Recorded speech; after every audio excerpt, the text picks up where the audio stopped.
Hey everyone! So last year I did a quick video tour of my backyard. I call it my mini homestead.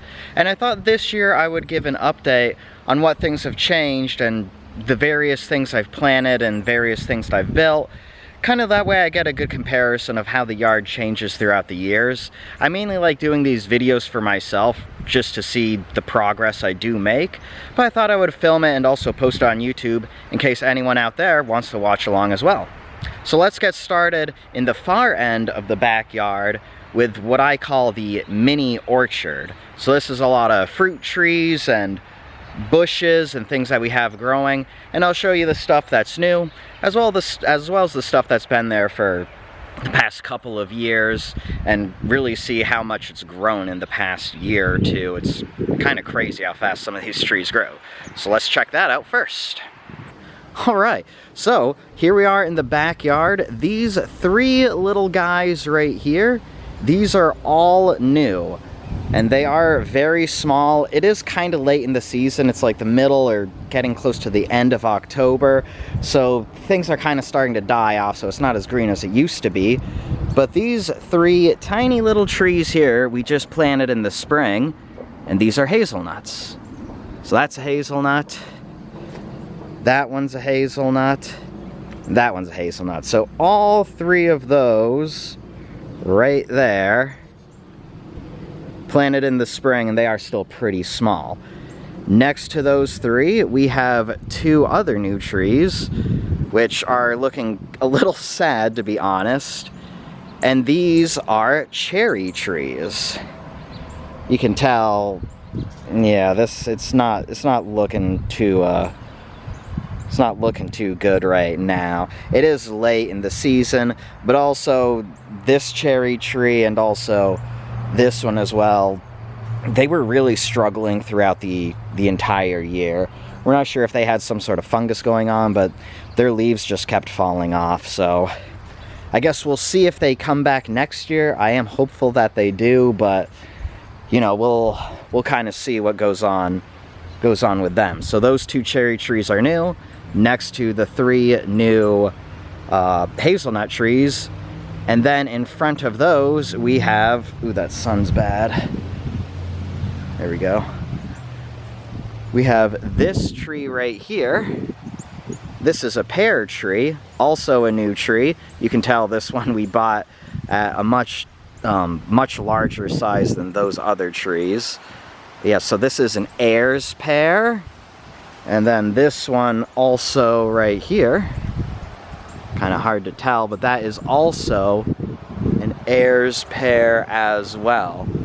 So both of these are, I'd say, maybe close to 8 feet tall.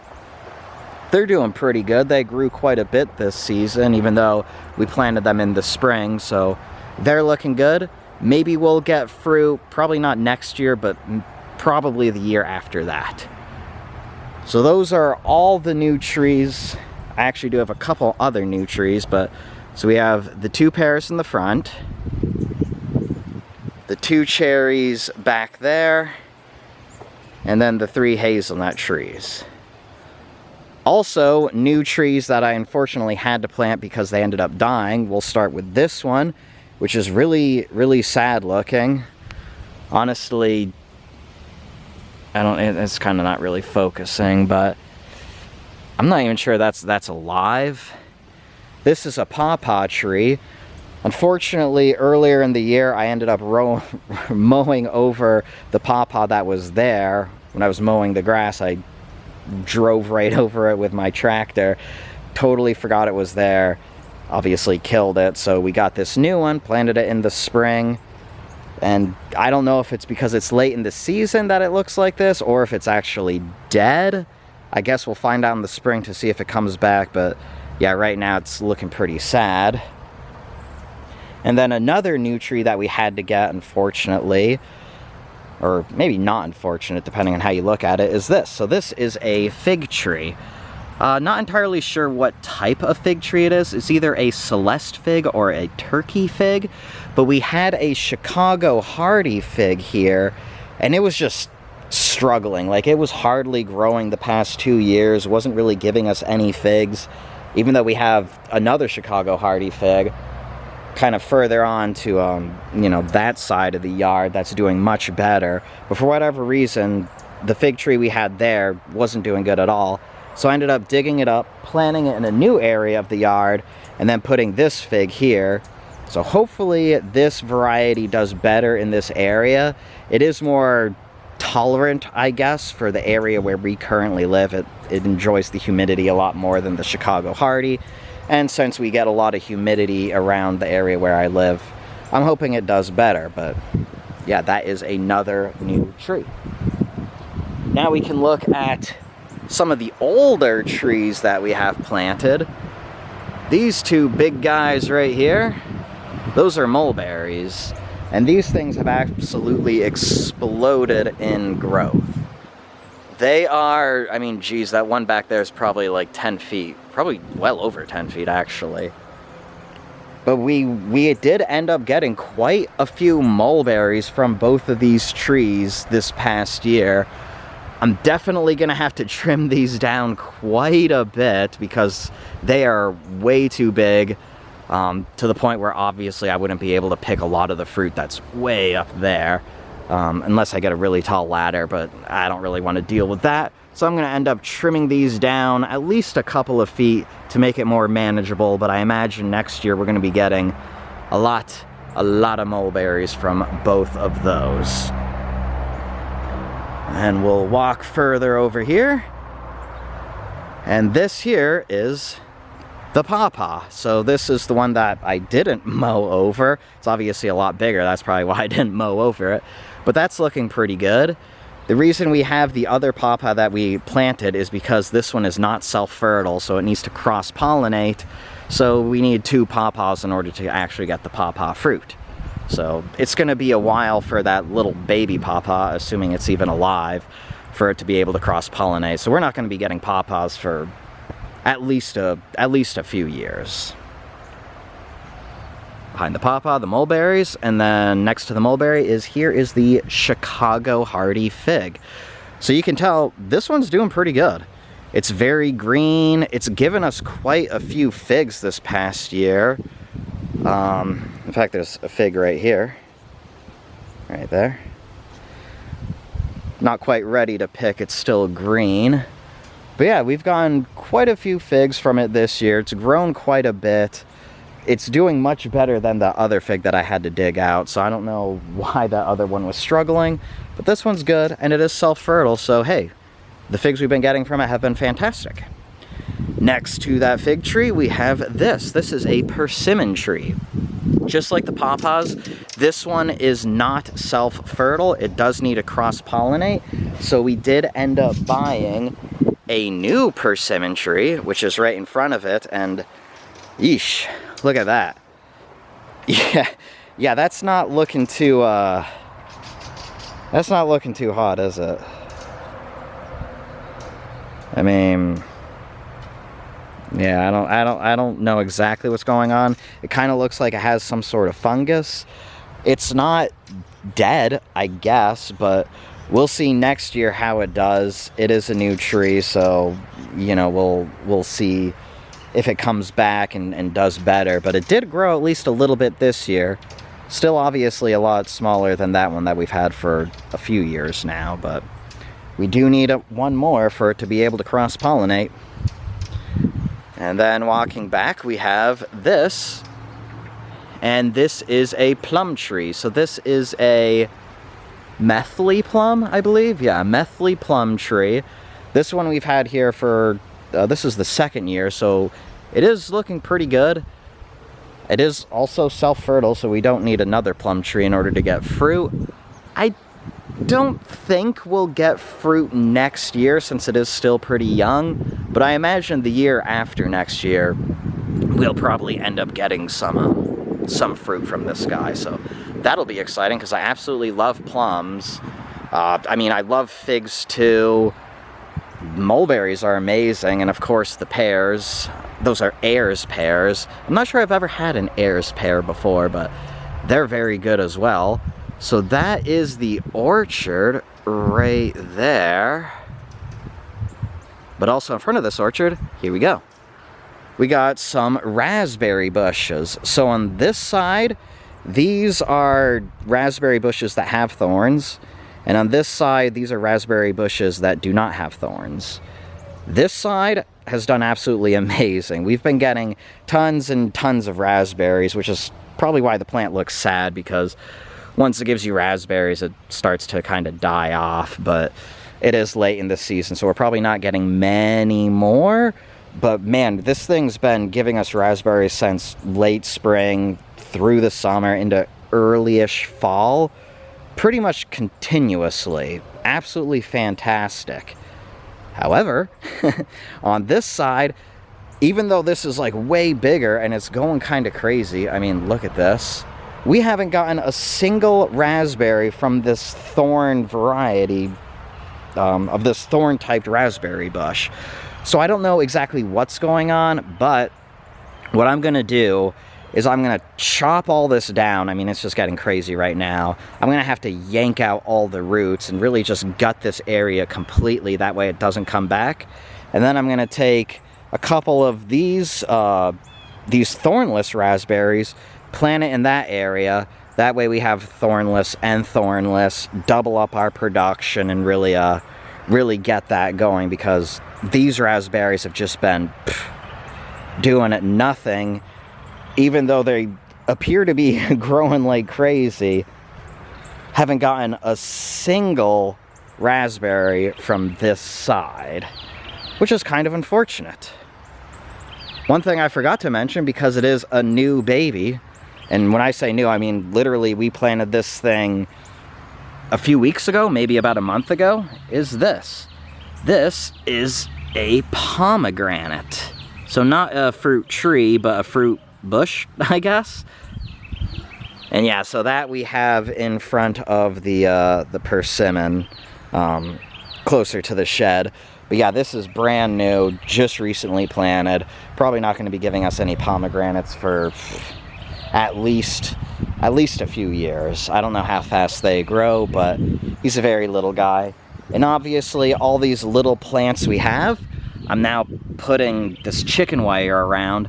That way when I'm mowing around this area, I know, hey, avoid this area. There's a little bush right here. I don't want to mow over it, like I did with that pawpaw, which was really, you know, unfortunate that I did that, because it was looking really good. And now this new pawpaw we have doesn't really look good at all.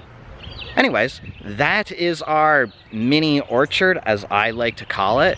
Now, let's check out my favorite area of the yard, which is the chicken coop area. Let's check that out.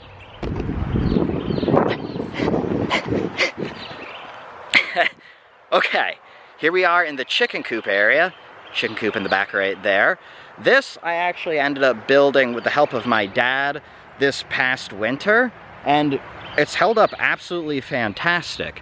So I'm gonna give a quick tour of this area. Probably also show you the chickens we have in there as well. But yeah, that's the chicken coop with the chicken run. And this, in front of this, I mentioned that fig tree I had to move. Yeah, this is it. So you can tell it is actually still alive, because it's got some growth there. So it's not dead. It survived the transplant, but I mean, it's certainly not happy. We'll see what it does, you know, this coming growing season, or I should say next year's growing season, to see if it you know, see if it does better, because right now it's just been struggling. Now we'll just go quickly around the chicken coop area, and I'll show you the different plants that my wife has planted in this area. These are things that she likes to have for pollinators, for like the bees and the butterflies, as well as various plants that give the chicken shade, especially in the heat of the summer, like July and August. It gets really, really hot around here, so they need shade. So hopefully these plants grow up quite a bit next year and provide the chickens some much needed shade. But first, we'll start in this corner. That right there is comfrey. This little thing kind of getting swallowed up is coneflower. And then what's swallowing it up is all of this, which is bee balm. Hello, ladies. And we'll mosey over here past the door. This is a little rock garden that my kids like to play in. They like collecting shells and various rocks and different things and throwing it in this area, so we gave them this little bed to play with. And we have this plant, which is a citronella, I'm not entirely sure how to pronounce that. That's good at repelling mosquitoes, though, apparently. And it gets big and bushy, so, you know, that'll provide some shade. In front of the nesting box, we have marigolds. All these plants are kind of looking a little bit on the rough side, and the reason for that is because originally we had the chickens, we had the chickens free range, but now that it's later in the season, now that it's fall, the hawks are really kind of going crazy in our area, so unfortunately we got to keep them pretty much cooped up all the time to, you know, keep them safe from the hawks, because hawks will take down these chickens. Even though they're big gals, hawks will do that, especially if they're desperate for food. So this time in the season, they're going to be pretty much trapped, which is kind of unfortunate, but on the plus side, now they're no longer chewing out and destroying all our plants around here, which is, you know, which is good. But yeah, those are the marigolds we have. Coming around the side in the sun, man, it's getting kind of warm. This is called a Sheffield mum. That's a flowering plant. It's not quite flowering yet, but it will. The bees and the butterflies will love that. Coming around the side, nothing in that bed. There's the door to get actually into the coop. Then on this side, we have some shade-liking plants, since this area got shade pretty much throughout the entire day. This is, what is this? That's Solomon's seal. Then next to that, we have a hosta, I believe. Next to that, we have a white aster, which butterflies absolutely love. And next to that, which she's actually pecking that through the little fence there, that is goldenrod zigzag, which the bees absolutely love that. And those are all the plants that we have outside of the coop, going around it to really help with pollinators and also to help give the chickens some shade. We are down to 3 chickens, which is unfortunate. Originally we were having 6. Originally we did have 6, but now we're down to 3. But in a way that's almost a positive, because although this area is decently large, the coop is 6 feet by 7 feet, and then the run is an additional, I think that's 8 feet, or it might be 10 feet. Either way, so it's 6 feet in depth, and underneath, especially underneath the coop, since they can go under there, they got, that's probably roughly, like, we'll say 15, 14 feet. So for 3 chickens, that is lots of room for them, which is fantastic. Now that, you know, we're down to the 3 chickens, it gives them lots of room to be able to frolic around and kind of enjoy the area. Before it was 6 chickens, it would be kind of a tight fit, but now it's pretty okay. So now, let me actually go inside this area, and then I can show you the ladies as well, the 3 chickens that we have. So let's check that out. So let's see what we got in here. Hello. Close that behind me. Alright, so this girl right here, this is Henrietta. The big one is Bella. She's really, really interesting looking. She kind of has like those green highlights. And then this lady right here is Pickles. So all 3 of them are currently laying eggs. We get brown eggs, or dark brown from Henrietta, light brown from Bella, and Pickles gives these like bluish green eggs, which is pretty cool. Yeah, they got a pretty good room in here. Feeder, some roosting bars that they can climb if they want. Of course, they can go inside their coop. Underneath their coop, they got some more food, their water, plenty of area to go around and, you know, play. Originally, we had 6 chickens in this area because we got these chickens in spring, so they're still really young. But we got chickens in the spring, 6 of them total, and we're already down to 3. The reason for that is because 2 of them, unfortunately, ended up turning out to be roosters, and we're not zoned for roosters. And then the 3rd one we unfortunately lost due to a sickness, so I had to euthanize her. We think she had Merrick's disease, but she was not doing well at all. No matter what we tried to, you know, help her out, she was just deteriorating quickly, so unfortunately I had to put her down. So now we're just down to these 3 chickens, which is kind of okay because it does give them plenty more room to frolic in this area, especially now that they can't go outside nearly as much as they could before because of all the hawks. Yeah, those are the chickens. Now, let me close them in here before they escape.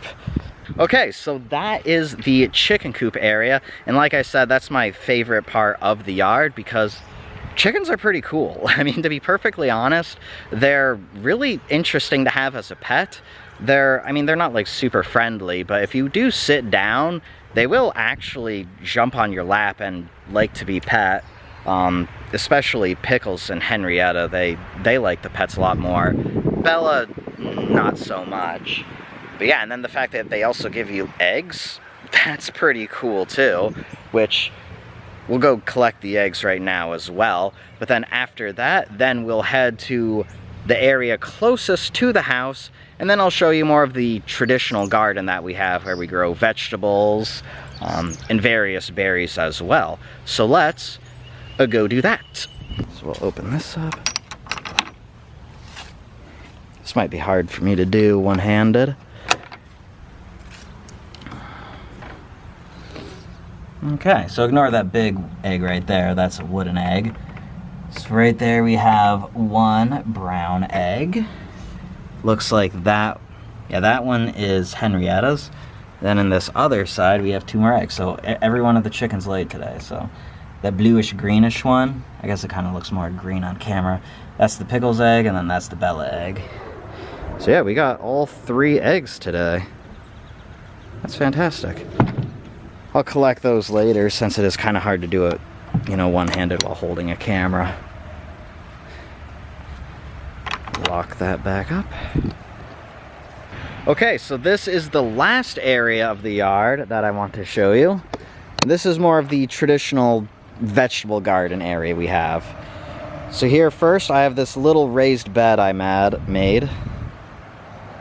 And in this, we have it all covered with chicken wire, not because of the chickens coming out, although that was the original reason. The reason we're doing it now is because we always have cats coming into our yard, and they like to poop in our garden beds, which obviously we do not want. But inside this bed, we have first, it's kind of hard to tell, but here is a row of onions. And then the next row we have is carrots, followed by the next row of beets, which actually looks really, really good. The onions and carrots are kind of struggling. Next we have a few clumps of lettuce growing, which is looking pretty good. And then a couple stalks of sugar snap peas that are just starting to come up. And then that's that raised bed. Behind the raised bed we have 2 rows of 3, well, each row has 3 blackberry bushes. And then there's obviously the 2 rows. This past year we actually did end up getting quite a bit blackberries, and this is the first year where I actually trellised them because I wasn't aware that you need to trellis blackberries, or at least this variety of blackberries need to be trellised. But you can tell, I mean it's growing like crazy. It's looking pretty good. So I imagine we're gonna get tons of blackberries from both of these rows in the coming year. Next, over on this side, we have, these are more of like the local variety types of berry plants. So first we have This little guy right in there, that's an American beautyberry. We just recently planted that maybe about a month ago. And then same with this plant, we planted about a month ago as well. This is a black chokeberry. And then this big one over here, this is an elderberry. This one we planted about 2 years ago, and it's just absolutely exploded in growth. Like, it's really, really quite large. I kind of wish I planted it further away from the fence. I was thinking, you know, about 3 feet, that should give it plenty of room. Honestly, probably should have done like 5 or 6 feet to really give it some more room to grow. But it is what it is, and it's doing pretty good. We didn't get any elderberries this last year, but I'm thinking maybe next year we might get some, so we'll see how that plant does. And then, of course, these two little plants, we'll see how those do as well. So moving beyond that, and the garden beds and the blackberries, then we have this area, which is filled with we got some potted plants, and we have some metal raised beds. So first, in this raised bed here, this first thing we have, this is, again, more stuff that my wife grows, various herbs and whatnot. So this is pineapple sage. This is garlic chives. And then this is rosemary, which rosemary looks fantastic. But that's been in there for over a year. Well, those two plants we just recently planted, probably within the last couple months or so. The potted plants we have here, this is a pepper plant, so this is banana pepper. You can tell there's even some banana peppers growing on it. This pepper plant, which was kind of taken down by the pumpkins growing out of that bed. But you can see there's a couple of peppers there as well. This is a jalapeno pepper plant. In this little bed in the middle, we got some more sugar snap peas coming up. Coming around to this corner, we got another pepper plant. This is another jalapeno pepper plant. And again, got some jalapenos growing there that actually probably ready to be picked, so I could probably pick those probably now, actually. A couple buckets of some more lettuce that we're growing. And then in this L-shaped raised bed, this big plant that's really kind of taken over, that's basil. But also in here we got some more sugar snap peas coming up. Over, it's kind of hard to tell, but over down in there. Yeah, down in there. We have some radishes coming in. And then if you come around the end over here, some more radishes. And then some more carrots we just recently planted that are starting to come up. Then of course we have these pumpkin plants, which are just going kind of crazy, going everywhere. Unfortunately, we're not getting too many pumpkins. In fact, our best pumpkin that we had coming along was this guy right here. But as you can probably tell, he's being eaten alive by bugs. And he was our best one. So, what my wife did, come over here and show you this. We got another pumpkin growing here. So what she did, she actually put the pumpkin in a stocking, and then that prevents bugs from getting to the pumpkin and eating it. So hopefully that pumpkin's gonna turn out pretty okay. And then we got another little one coming up right there as well. But really not too many pumpkins. I'm not entirely sure why. Might be because we ended up growing a lot of stuff in the spring and summer in that bed, and then we didn't end up fertilizing again. So maybe all the nutrients from that bed were, you know, soaked up from those plants, and then the pumpkins aren't getting the nutrients they need to grow. At least that's my hypothesis for why these pumpkins aren't doing the best. But that is that raised bed and potted area. And now we can go around the deck where we have some more potted plants. Starting off here, we have a blueberry plant. So this is a O'Neill blueberry. That's been there we planted that in the spring, so we haven't got any blueberries yet. Maybe we'll get some next year. Next we have another blueberry plant. This is a sunshine blueberry. Again, just like that one, planted just this year in the spring. And then right here we have a misty blueberry plant. So we got 3 blueberry plants all right there in a row. Then we have a Mayer lemon tree, which is actually growing a couple of lemons. We got 2 right there, another one right there, 4th one right there, as well as a bunch of buds that are unfortunately coming up, which is not an opportune time because it's the end of the season, so they're probably all going to end up dying off. But hey, we'll probably get 4 lemons this year, which is 3 more than we got last year. Last year we only got a single lemon from this tree, so it's slow growing, but it's doing it. This little plant, another little plant my wife just recently got. This is lemon thyme. And then we got some more herbs. Well, this is actually a green bean plant. We just needed to fill this little raised bed. This is kind of like a 3-container raised bed that I made myself. So in this first section we have a green bean plant, which is pretty much done for the season. And then next we have some more herbs that my wife is growing. Let's see, this one is a thyme plant. You can tell my wife has really cut it down, but it is starting to come back, so that'll probably look fantastic next year. Then we have oregano. Next we have another blueberry plant. This is a sweetheart blueberry. And this one actually did end up giving us blueberries this past year. Not too many, but we did end up getting a couple, which was pretty exciting. This plant's actually 2 years old, unlike those other blueberry plants which we just got this year. So that is a sweetheart blueberry. And then across from the stairs we have our final blueberry plant, which is a pink lemonade blueberry, which again gave us a few blueberries this year, but not many, since it is only 2 years old. But you can probably tell what is my favorite fruit, or I should say what fruit is my family's favorite, especially my kids.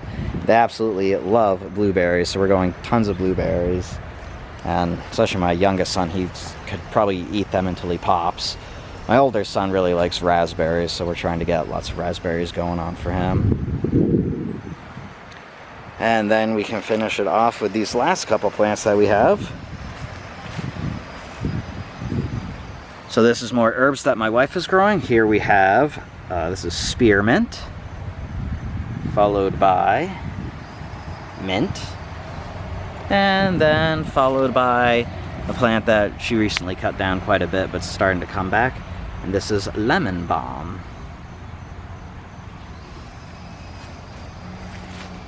And then those are all of the plants closest to the house, more of the traditional garden variety and herbs we have going on. And yeah, so that is a tour of my, we'll call it a mini homestead. Really love all the vegetables and fruit trees we got going on, and of course the ladies with the eggs, which I'm gonna go collect right now. That is fantastic. I'm even wearing my Chicken Daddy shirt. But yeah, so that is a quick tour of my mini homestead. If you have any comments or questions for me, let me know down below. And thanks for watching. Bye everyone.